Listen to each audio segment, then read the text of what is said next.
വഖഫ് ഭേദഗതിക്ക് stay നൽകാതെ supreme കോടതി. നിയമ ഭേദഗതി ചോദ്യം ചെയ്തുകൊണ്ടുള്ള ഹർജികളിൽ നാളെ വീണ്ടും വാദം കേൾക്കും. ഹർജികളിൽ കോടതി ഇടക്കാല ഉത്തരവും പുറപ്പെടുവിച്ചില്ല.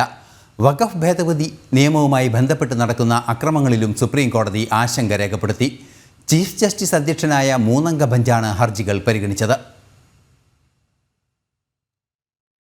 വഖഫ് നിയമ ഭേദഗതിക്ക് സ്റ്റേ നൽകാനാകില്ലെന്ന് നിരീക്ഷിച്ച സുപ്രീം കോടതി നിലവിൽ വഖഫായി പ്രഖ്യാപിച്ച സ്വത്തുക്കൾ ഡീനോട്ടിഫൈ ചെയ്യരുതെന്ന ഇടക്കാല ഉത്തരവ് പുറപ്പെടുവിക്കാമെന്ന് വ്യക്തമാക്കിയിരുന്നു. എന്നാൽ വിശദമായ വാദം കേട്ട ശേഷമേ ഇടക്കാല ഉത്തരവ് പ്രഖ്യാപിക്കാവൂ എന്ന സോളിസിറ്റർ ജനറലിന്റെ വാദം അംഗീകരിച്ച കോടതി കേസ് നാളെ വീണ്ടും പരിഗണിക്കാമെന്ന് അറിയിച്ചു.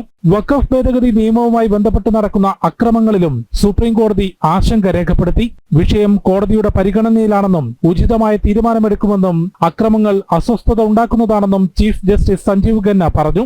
വഖഫ് നിയമ ഭേദഗതി മുസ്ലിം മതാചാരങ്ങൾക്കും ഭരണഘടനയുടെ 25, 26, 32 ആർട്ടിക്കിളുകളുടെ ലംഘനമാണെന്നുമാണ് ഹർജിക്കാർക്കു വേണ്ടി മുതിർന്ന അഭിഭാഷകരായ കപിൽ സിബൽ, മനു അഭിഷേക് സിംഗ്വി തുടങ്ങിയവർ കോടതിയിൽ വാദിച്ചത്.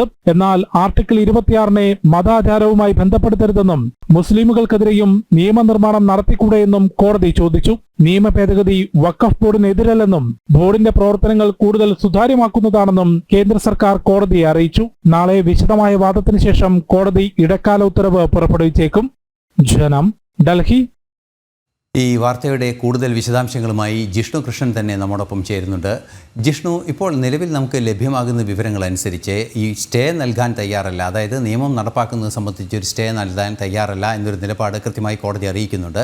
ഏതൊക്കെ വിഷയങ്ങളാണ്, ഏതൊക്കെ ഭരണഘടനാ അനുച്ഛേദങ്ങളാണ് പരാമർശിച്ചത് കോടതി? എന്തെല്ലാമാണ്, പ്രത്യേകിച്ചും 26ാം അനുച്ഛേദം സംബന്ധിച്ച ചില നിരീക്ഷണങ്ങളെല്ലാം തന്നെ കോടതി നടത്തുകയും ചെയ്തിട്ടുണ്ട്. എന്താണ് അതിൻ്റെ വിശദാംശങ്ങൾ?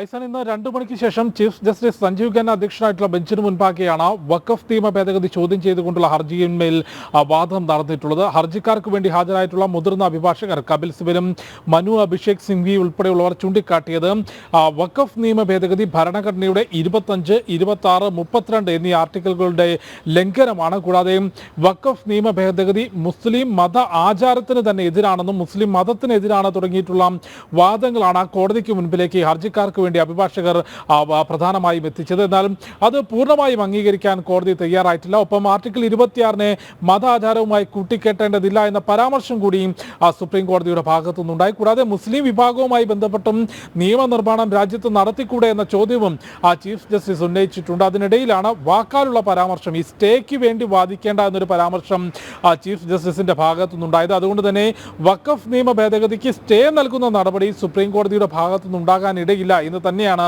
മനസ്സിലാക്കേണ്ടത്. നിയമവിദഗ്ധരും അത് തന്നെയാണ് ചൂണ്ടിക്കാണിക്കുന്നത്. പാർലമെന്റ് പാസ്സാക്കുകയും രാഷ്ട്രപതി ഒപ്പുവെക്കുകയും ചെയ്തിട്ടുള്ള നിയമം സ്റ്റേ ചെയ്യാനുള്ള ഒരു ഘട്ടത്തിലേക്ക് അല്ലെങ്കിൽ അത്തരത്തിലൊരു നടപടിയിലേക്ക് സുപ്രീം കോടതി കടക്കാൻ സാധ്യതയില്ല, അതിനുള്ള നിയമസാധ്യതയില്ല. ഒപ്പം വഖഫ് നിയമ ഭേദഗതി നടപ്പാക്കിയത് അത് രാജ്യത്ത് നടപ്പാക്കുന്ന ഒരു നിയമമാണ്. അതിനപ്പുറത്തേക്ക് കോടതി ഉന്നയിച്ച ചില കാര്യങ്ങൾ, ഈ ബോർഡിൽ അമുസ്ലിമുകൾ ഉൾപ്പെടുമ്പോൾ അതിനുള്ള മാനദണ്ഡം എങ്ങനെയായിരിക്കും, ഏത് രീതിയിലായിരിക്കും അവരുടെ പ്രവർത്തനം, ഒപ്പം നിലവിൽ വഖഫായി പ്രഖ്യാപിച്ചിട്ടുള്ള ഭൂമി വീണ്ടും ഡീനോട്ടിഫൈ ചെയ്യരുത് തുടങ്ങിയിട്ടുള്ള നിരീക്ഷണങ്ങൾ സുപ്രീം കോടതിയുടെ ഭാഗത്തു നിന്നുണ്ടായിട്ടുണ്ട്. അതുമായി ബന്ധപ്പെട്ട് ഇന്നൊരു ഇടക്കാല ഉത്തരവ് പുറപ്പെടുവിക്കാൻ കോടതി തയ്യാറായെങ്കിലും കേസിൽ വിശദമായ വാദം കേട്ട ശേഷമേ ഒരു ഇടക്കാല ഉത്തരവ് പുറപ്പെടുവിക്കാവൂ എന്ന് കേന്ദ്ര സർക്കാരിന് വേണ്ടി സോളിസിറ്റർ ജനറൽ കോടതിയോട് ആവശ്യപ്പെടുകയായിരുന്നു. തുടർന്നായിരുന്നു നാളെ വീണ്ടും വാദം കേൾക്കാം എന്ന് കോടതി അറിയിച്ചത്. കേസിൽ നാളെ വീണ്ടും വാദം കേൾക്കും. കേന്ദ്ര സർക്കാരിന്റെ ഭാഗത്തുനിന്ന് സുപ്രീം കോടതി അറിയിച്ചിട്ടുള്ളത് വഖഫ് നിയമ ഭേദഗതി എന്നുള്ളത് ഒരു മതത്തിനെതിരല്ല, പ്രത്യേകിച്ച് മുസ്ലിം മത ആചാരങ്ങൾക്കെതിരല്ല, വഖഫ് ബോർഡിനെ തകർക്കാനുമല്ല ഇത്തരത്തിലൊരു നിയമ ഭേദഗതി കൊണ്ടുവന്നിട്ടുള്ളത്. വഖഫ് ബോർഡിന്റെ പ്രവർത്തനങ്ങൾ രാജ്യത്തിന്റെ നീതിന്യായ വ്യവസ്ഥകൾക്കുള്ളിലേക്ക് കൊണ്ടുവരുന്നതിനും ബോർഡിന്റെ പ്രവർത്തനങ്ങൾ സുതാര്യമാക്കുന്നതിനുമാണ് നിയമ ഭേദഗതി നടപ്പാക്കുന്നത് എന്നാണ് കേന്ദ്ര സർക്കാരിന് വേണ്ടി സോളിസിറ്റർ ജനറൽ തുഷാർ മേത്ത കോടതി അറിയിച്ചിട്ടുള്ളത്. അത്തരത്തിലാണ് ഇന്ന് വാദം നടന്നിട്ടുള്ളത്. നാളെ വീണ്ടും കേസിന്റെ നിർണായകമായ വാദം നടക്കും. കോടതിയുടെ ഭാഗത്തുനിന്ന് എന്തെല്ലാം നിരീക്ഷണങ്ങൾ തുടർന്നുണ്ടാകും, ഒപ്പം ഇടക്കാല ഉത്തരവിൽ എന്തെല്ലാം കാര്യങ്ങൾ ചൂണ്ടിക്കാട്ടുമെന്നുള്ളതും ഏറെ നിർണായകമാകും. കോടതിയിലേക്ക് ഏകദേശം 70-ലധികം ഹർജികളാണ് കോൺഗ്രസും കൂടാതെ CPM, മുസ്ലിം ലീഗ്, മുസ്ലിം വ്യക്തി നിയമ ബോർഡ്, RJD തുടങ്ങി വിവിധ രാഷ്ട്രീയ പാർട്ടികളും അസദുദ്ദീൻ ഒവൈസിയും ഉൾപ്പെടെയുള്ള തീവ്ര ഇസ്ലാമിക നിലപാടുള്ള ആളുകളും ഉൾപ്പെടെ 70-ലധികം ഹർജിയാണ് കോടതിക്ക് മുൻപിലേക്ക് വെച്ചിട്ടുള്ളത്. നേരത്തെ വഖഫ് ബോർഡിന്റെ അനധികൃത ഭൂമി കയ്യേറ്റത്തിനെതിരെയും രാജ്യത്തിന്റെ വിവിധ ഭാഗങ്ങളിൽ അതിനെതിരെ സമരം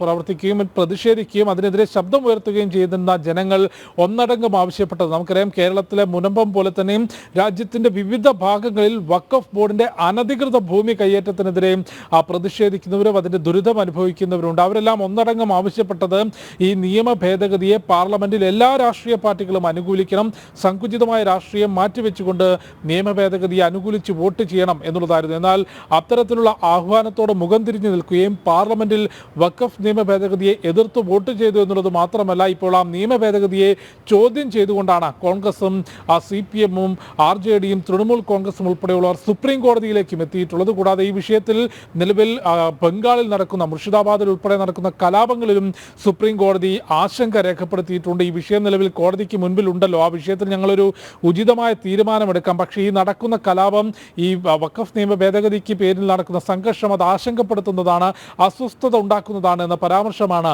ചീഫ് ജസ്റ്റിസ് സഞ്ജീവ് ഖന്ന നടത്തിയിട്ടുള്ളത്. നമുക്കറിയാം, ബംഗാളിൽ വഖഫ് നിയമ ഭേദഗതി നടപ്പാക്കില്ല എന്ന പ്രഖ്യാപനം മമതാ ബാനർജി നടത്തുകയും ഇത്തരം കലാപങ്ങൾക്ക് അത് ആക്കം കൂട്ടുകയും ചെയ്തിരുന്നു. നേരത്തെ പൗരത്വ നിയമ ഭേദഗതി കേന്ദ്ര സർക്കാർ കൊണ്ടുവന്നപ്പോൾ ആ പൗരത്വ നിയമ ഭേദഗതി രാജ്യത്തെ മുസ്ലിമുകളുടെ പൗരത്വം നഷ്ടപ്പെടുത്തുമെന്ന വ്യാജ പ്രചാരണം നടത്തിയവർ തന്നെയാണ് ഇപ്പോൾ വഖഫ് നിയമ ഭേദഗതി മുസ്ലിം മത ആചാരങ്ങൾക്കെതിരാണ് എന്ന പ്രചാരണം നടത്തിക്കൊണ്ട് പ്രതികരണങ്ങൾ നടത്തുകയും പ്രതിഷേധങ്ങൾ സംഘടിപ്പിക്കുകയും അത് ബംഗാളിൽ കലാപമായി മാറുകയും ഇപ്പോഴത് സുപ്രീം കോടതിയിൽ ചോദ്യം ചെയ്യുകയും ചെയ്തത്. എന്നാൽ വഖഫ് നിയമ ഭേദഗതിക്ക് സുപ്രീം കോടതി സ്റ്റേ നൽകാൻ ഇടയില്ല. പക്ഷേ നേരത്തെ വഖഫായി പ്രഖ്യാപിച്ച ഭൂമികളിന്മേൽ ഡീനോട്ടിഫിക്കേഷൻ ഉണ്ടാകരുത് എന്നൊരു കാര്യം സുപ്രീം കോടതിയുടെ ഭാഗത്തുനിന്ന് ഇടക്കാല ഉത്തരവിൽ സൂചിപ്പിക്കാനാണ് സാധ്യത. കേസിലേതായാലും നാളെ വീണ്ടും വാദം കേൾക്കും. നാളെ ഉച്ചയ്ക്ക് ശേഷമായിരിക്കും ചീഫ് ജസ്റ്റിസ് അധ്യക്ഷനായ ബെഞ്ച് വീണ്ടും കേസ് പരിഗണിക്കുക.